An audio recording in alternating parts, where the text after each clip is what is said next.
and they have definitely taken their lumps, but we talked to our team about them feeling like back here, they've played us very tough in the past. It seems like whenever we play Long Beach State, the games are close.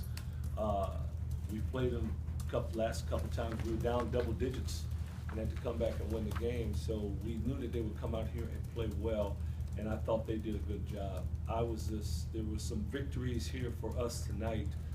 We shot 34% in the first half. Our shots weren't going. I believe between Markel Fultz, Matisse Thibault, and Dominic Green, it was something like 4 for 21 or 22 in the first half. Just wasn't falling, but yet in the first half we were guarding. We were guarding pretty good. We forced 15 turnovers. We limited their offensive rebound play, and that allowed us to stay in the game at that point. And we talked to our team about it. The shots aren't always going to go in. Second half, we did start making shots, and I think we forgot about playing defense at that point. Our identity shifted all of a sudden to where we had an offensive mindset, and we didn't guard as well as we should have. So still work in progress, but I think, again, we're making steady improvement. Were you encouraged to be up by 6 at halftime despite missing Totally. 13 3-pointers? Totally. Christian, it's something we talk about all the time. The ball's not going to go in the basket sometimes. And when that happens, you have to be able to guard. If not, if you're not guarding and the ball's not going in the basket, you're going to get blown out. So for us to be in that position at halftime, that's one of the, like I said, one of the early season victories, even though it was halftime, for our team, because that's what we're going to face the rest of the year when the ball's not going in the hoop. Is there some explanation, perhaps not, that you go from so cold to so hot and just a transition all of a sudden? I don't know. A guy that can give you that explanation, or the woman, can make a whole lot of money. You know, I thought we were getting great shots. The ball just wasn't going in the hole. And even early in the second half, we were getting shots around the rim, and they didn't have a lot of shot blockers, but yet we couldn't get the ball to go down. But then Matisse hit one, and give Markel Fultz a lot of credit, because if you're struggling and every shot you're taking is still being contested, it's hard to break out of that sometimes. But Markel does such a good job of getting guys wide open looks. That's what we end up getting. David Crisp got wide open looks. Matisse Thibault got wide open looks. Dominic Green had a couple, and there we went.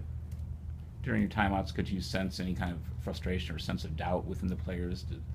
Not at all. In fact, that's something we kept trying to encourage them, saying the ball is eventually going to go in the basket. It will. We just have to keep guarding. How important was Noah, especially in the first half? Noah was huge. He played his best game of this young season. 17 points in the first half. He was active. I don't think he missed a shot for a long time. He was just very active out there. He did a really good job. He gave us a great post presence.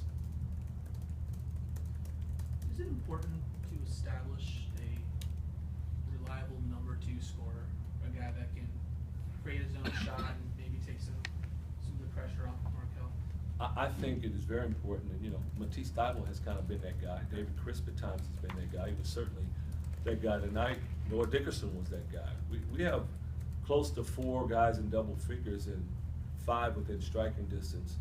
So if you have 3 normally, you have your 3 guys that you can count on them for certain points every night. That usually is a good foundation for your scoring. But there's a difference between a guy's benefiting from good ball movement and getting open shots, and a guy that you can turn to, right? Mm-hmm. Yeah, right. I thought we were able to turn to 2 guys tonight, other than Markel. And certainly Matisse and David Crisp, I thought, took over in terms of making shots. And Matisse is our second leading scorer, so he's been pretty reliable. The ball is just not going to go in the basket every night for you. Those are the facts. It just doesn't happen every night. So I don't think there's been a game yet where guys haven't done a decent job of scoring, including tonight. It just happened in the second half or so.